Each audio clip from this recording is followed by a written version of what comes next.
इस मंत्र के माध्यम से संकेत मिलता है कि पांचों पांडव भगवान की तरफ गमन कर रहे थे। इसी से इनके जन्म जन्मांतर के शुभाशुभ कर्म उनके पीछे पड़ गए थे। ये पांचों महात्मा इस जन्म के पूर्व कुछ जन्मों से यम नियम एवं शम दम आदि आध्यात्मिक साधनों का ही संपादन करते चले आ रहे थे। यदि ऐसा नहीं होता तो वे अपने तन मन वचन हृदय से धर्म को ही अपना विषय नहीं बनाए होते। वे नेत्रों से धर्म ही देखते थे, कानों से धर्म ही सुनते थे, वाणी से धर्म ही बोलते थे, जिह्वा से धर्म ही खाते थे, हाथ से धर्म ही करते थे, पाँव से धर्म पथ पर ही चलते थे, मन से धर्म का ही मनन करते थे और बुद्धि से धर्म का ही चिंतन करते थे। यही कारण है कि उनके नहीं चाहने पर भी भगवान उन्हें मुक्ति देने आ गए थे।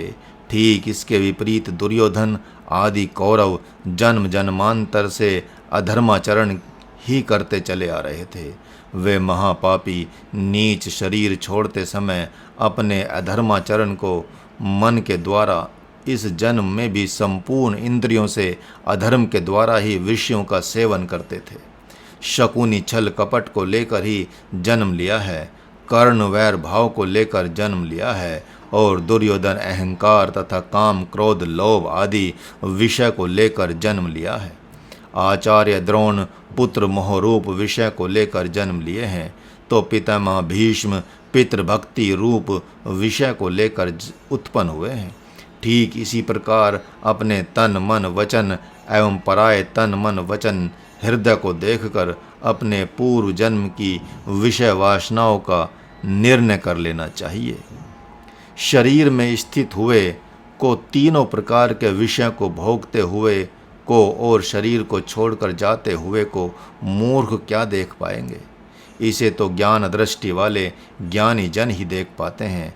ज्ञान नेत्रों वाले ज्ञान योगी ही भी अपने हृदयस्थ आत्मा को बड़े ही यत्न पूर्वक जानते हैं, लेकिन जिन अज्ञानियों सकामियों ने तन मन वचन एवं बुद्धि को पवित्र किया ही नहीं है, शुद्ध किया ही नहीं है, वे तो लाख यत्न करने पर भी हृदयस्थ परमात्मा को नहीं जान पाते। प्रथम अवस्था में कहा जाता है कि शरीर में भगवान बैठा है, वही शरीर को छोड़कर चला जाता है। दूसरी अवस्था में कहा जाता है कि शरीर में ब्रह्म क्यों बैठेगा, वह तो शरीर के भीतर बाहर बैठा है। हाँ, भक्तों का शरीर उनमें बैठा है ऐसा तो कहा जाता है, और मूर्खों का शरीर उनके प्रारब्ध में बैठा है अथवा मूर्खों के शरीर में प्रारब्ध बैठा है।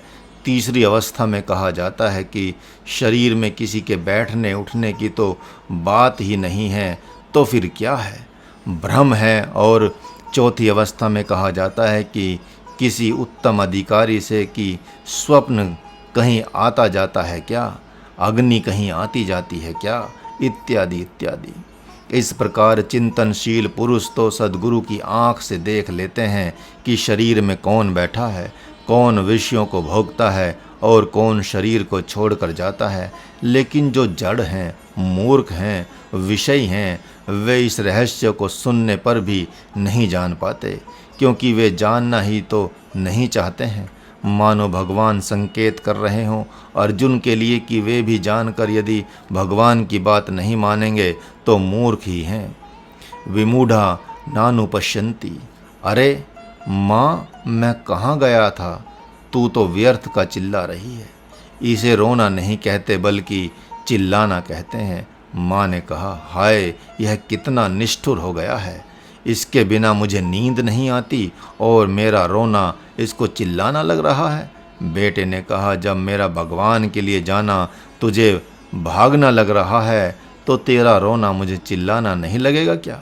माँ ने कहा, अच्छा तो बोल, तू क्या करके आया, वन से क्या लाया। मैं तो देख रही हूँ कि तू सूख गया है, हड्डी हड्डी दिखाई दे रही है। बेटे ने कहा, मैं यह लेकर आया हूँ कि शरीर में कौन बैठा है, कौन खाता पीता सोता जागता है, इसमें कौन बोलता है, कौन रोता हंसता है, कौन मरता है, कौन जीता है, कौन जन्म लेता है, मरकर कैसे जाता है और पुनः वह शरीर में कैसे आता है। मैं तो चाहता हूँ कि तुम्हें भी बता दूँ। बोलो, यदि सुनना चाहती हो तो ज्ञान की गंगा बहा दूँ। माँ सोचती रही, कहीं मेरा बेटा पागल तो नहीं हो गया।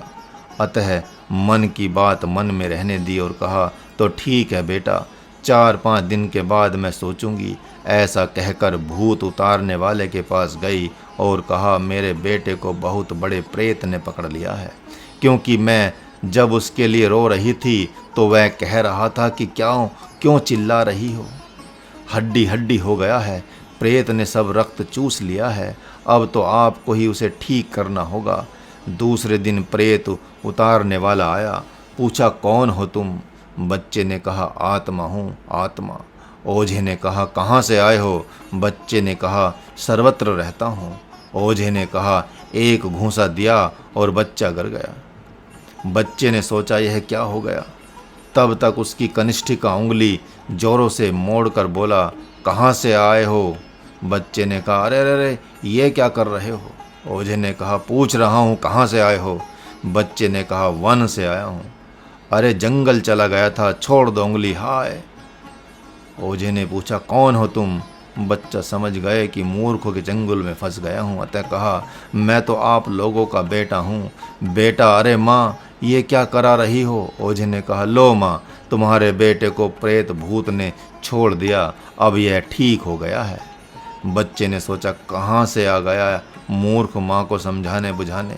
इसने तो यही समझ लिया कि मेरे बेटे को भूत प्रेत ने पकड़ लिया है। भगवान ने ठीक ही कहा है कि विमूढ़ा नानुपश्यन्ति पश्यन्ति ज्ञान चक्षुषः। जिन्होंने आत्मा परमात्मा को अथवा स्वयं को जानने के लिए अपने जीवन को ही दांव पर लगा दिया है, उन्हें भी कई जन्म परम प्राप्ति के साधन में लग जाते हैं। तब कहीं सद्गुरु कृपा कर अपनी दिव्य दृष्टि देता है, जिससे वे अपने स्वरूप को यानी ब्रह्म को देख पाते हैं। जो जल्दी में हैं, इसी जीवन में भगवान को चाहते हैं और साधना करते हैं जप सिद्धि पाने के लिए, तप सिद्धि पाने के लिए, योग सिद्धि पाने के लिए, तो यदि वे यत्न भी करते हैं तो भगवान हाथ नहीं आता। वे तो संबूक बन जाते हैं। उसने भी बड़ा यत्न किया था स्वर्ग पाने के लिए। वे तो उतंक ऋषि बन जाते हैं। उन्होंने भी बड़ा यत्न किया था भगवान को पाने का, लेकिन भगवान हाथ नहीं आया। बड़ा यत्न किया था माँ यशोदा ने भगवान को ओखली में बांधने का, लेकिन जब यत्न करना छोड़ दिया तो कहा प्रभु ने, लो मैं बंध गया, जाओ अपनी सहेली को बता दो कि देखो मैं अपने लाला को कितना दंड दे रही हूँ। रावण और कंस ने भी बड़ा ही यत्न किया था भगवान शंकर को वश में करने का, लेकिन भगवान शंकर ने नया नचा कर मारा राम एवं कृष्ण के रूप में आकर, लेकिन वे सब जानते रहे कि विष्णु ने मारा।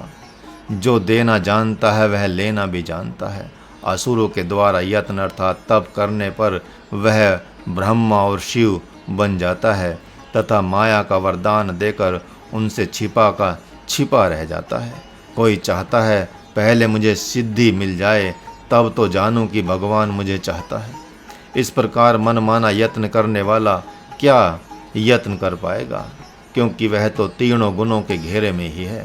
अतः उसका यत्न राजस बन जाएगा, तामस बन जाएगा या सात्विक बन जाएगा, अर्थात जीव का यत्न बन जाएगा।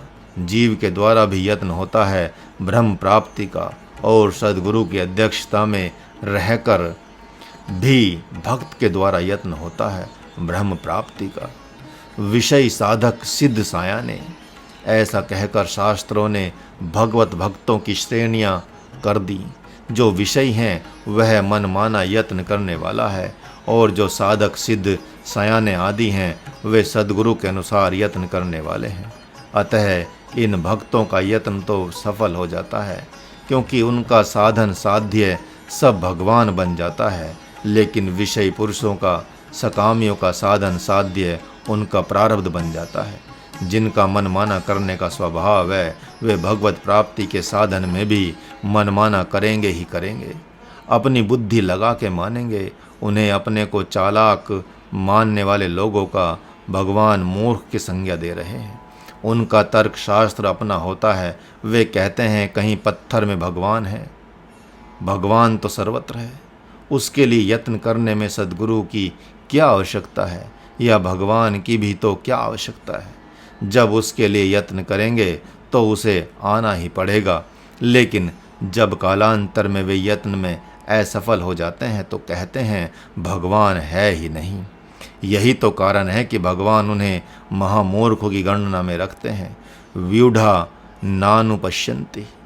इसी मंत्र में यही कहा गया है कि मूर्ख तो यत्न करते करते थक कर कभी शरणागत हो सकते हैं, लेकिन महामूर्ख यत्न करते करते थक जाने पर महाअहंकारी हो जाएंगे। वे कहेंगे हमें क्या पड़ी है भगवान को पाने की, उसे गरज होगी तो हमारे पास आएगा। प्राणी किस प्रकार मरता है और पुनः जन्म लेता है, इस तत्व को योग वासिष्ठ में वर्णित एक साधिका लीला ने अपनी आराध्य माँ सरस्वती से पूछा था। उसी का अंश यहाँ पर थोड़ा सा दिया जा रहा है, जिसे आप लोगों को समझने में सुगमता होगी। नाड़ियों की गति रुक जाने पर जब प्राणी प्राणवायुओं की विपरीत स्थिति को प्राप्त होता है, तब उसकी चेतना शांत सी हो जाती है। इसी को मरण कहते हैं। वास्तव में आत्मा सर्वथा शुद्ध एवं नित्य है। उसकी न तो उत्पत्ति होती है और न तो उसका विनाश ही होता है। वह स्थावर जंगम आकाश पर्वत अग्नि और वायु आदि सभी में स्थित है। केवल प्राण वायु की गति अवरुद्ध हो जाने से जब शरीर की चेष्टा पूर्णतः शांत हो जाती है, तब यह शरीर, जिसका दूसरा नाम जड़ है, मृत कहा जाता है।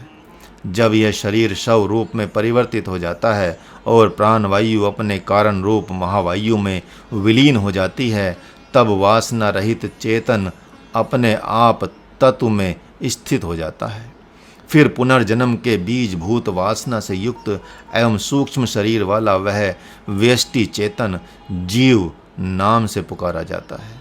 शरीर के मरने के बाद लौकिक व्यवहार करने वाले लोग उस जीव को प्रेत शब्द से पुकारते हैं और वह चेतन गंध मिली हुई वायु के समान वासनाओं से संयुक्त हो जाता है।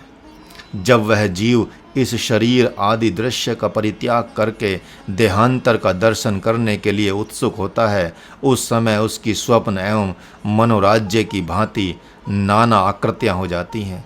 फिर उसी प्रदेश के अंतर्गत वह पूर्व जन्म की तरह स्मरण शक्ति से युक्त हो जाता है और तभी मरण काल की मूर्छा के पश्चात वह अन्य शरीरों को देखने लगता है। इस प्रकार अपनी वासना के अनुसार हृदय में इस व्यवस्था का क्रमशः एवं क्रम रहित ही अनुभव करता है। प्राणियों के शरीर में जो छिद्र स्थान है, उनमें प्रविष्ट हुई वायु जब अंगों में चेष्टा उत्पन्न करती है, तब लोग कहते हैं कि यह जीवित है। यह जब जीवात्मा मनुष्य आदि दूसरे नगर में पहुंचता है, तब वहाँ बुद्धि को चक्षु आदि इंद्रिय गोलकों में ले जाकर उनके द्वारा बाह्य पदार्थों का अनुभव करता है एवं स्वेच्छा से जिसके लिए जैसी कल्पना करता है, वह वैसा ही अपने शरीर को जानता है। इस प्रकार वह सर्वव्यापी आत्मा जंगम रूप से जंगम की और स्थावर रूप से स्थावर की कल्पना करता हुआ सबके शरीर रूप से स्थित होता है। इसलिए जो जंगम जगत है, उसे वह अपनी कल्पना के अनुसार जैसा समझा था, दूसरे जन्म में भी उसी रूप में देखता है। जैसे जिन वृक्ष, शिला, पेड़ पौधों और तृण आदि को स्थावर होने के कारण जड़ समझा जाता है, वह उसी रूप में वहाँ भी स्थित हो जाते हैं, क्योंकि न जड़ता ही पृथक वस्तु है और न चेतनता ही। इन पदार्थों की सृष्टि, स्थिति एवं विनाश में कोई भेद नहीं है और न सत्ता सामर्थ्य में ही कोई अंतर है, अर्थात शक्ति भी सब में समान ही है। यथार्थ बात तो यह है कि वृक्षों एवं पर्वतों के अंदर जो उनकी जड़ता एवं नाम रूप आदि भेद परिलक्षित होते हैं, वे जीवात्मा की बुद्धि द्वारा विहित हैं, वस्तुतः नहीं है। वही जीवात्मा स्थावर आदि के भीतर मैं स्थावर हूँ ऐसी बुद्धि से स्थित होने के कारण जंगम से भिन्न नाम और अभिमान का विषयभूत होकर वृक्ष आदि अन्य स्वरूपों से स्थित है। कृमि, कीट एवं पतंगों के अंदर संविद रूप से वर्तमान जीवात्मा ही बुद्धि का रूप धारण करता है और वही अनेक विध नाम रूपों से विहवत होता है। सभी स्थावर जंगम अपने अपने अनुभव में ही लीन हैं, परंतु जब वे एक दूसरे से संबंधित होते हैं तब उनमें यह स्थावर है और यह जंगम है, यों संकेत की आवश्यकता होती है। चेतन तो परमार्थ रूप से स्थावर जंगम सभी में व्याप्त है, परंतु जंगम प्राणियों में वायु के प्रवेश करने से चेष्टाएं होती हैं, लेकिन स्थावरों में नहीं होती। जिस प्रकार विश्व के समग्र पदार्थों के स्वभाव का विकास होता है और जैसे वे असत्य होते हुए भी सत्य से प्रेरित होते हैं, उसी प्रकार मृत्यु एवं जन्म का क्रम बताया गया है। योग वासिष्ठ उत्पत्ति प्रकरण। इसी विषय को योग वासिष्ठ में ही वर्णित काकभुसुंडी जी के द्वारा भी समझाने का प्रयत्न किया गया है। वे कहते हैं, संपूर्णतः नाश रूप मृत्यु कभी नहीं होती है। अपने दूसरे संकल्पों का कुछ काल तक स्थिर रहना ही मरण कहलाता है। प्राण के भीतर चित्त है और चित्त के भीतर विविध आकार प्रकार से युक्त जगत वैसे ही विद्यमान है जैसे बीज के भीतर वृक्ष। पुरुष की मृत्यु हो जाने पर उसके शरीर से निकले हुए प्राण बाह्य आकाश में भरे हुए वायु समूह के साथ ऐसे मिल जाते हैं जैसे नदियों का जल समुद्र के जल के साथ मिलकर एक हो जाता है। आकाश में विद्यमान वायु के भीतर मृत प्राणियों के प्राण हैं। उन प्राणों के भीतर उनका मन है और उस मन के भीतर जगत को उसी प्रकार स्थित समझो जैसे तिल में तेल रहता है। जैसे मानो वायु में स्थित सुगंध इधर उधर ले जाई जाती है, उसी प्रकार उसी तरह प्राण वायु में स्थित आकाशात्मक जगत इधर उधर यत्र तत्र ले जाए जाते हैं।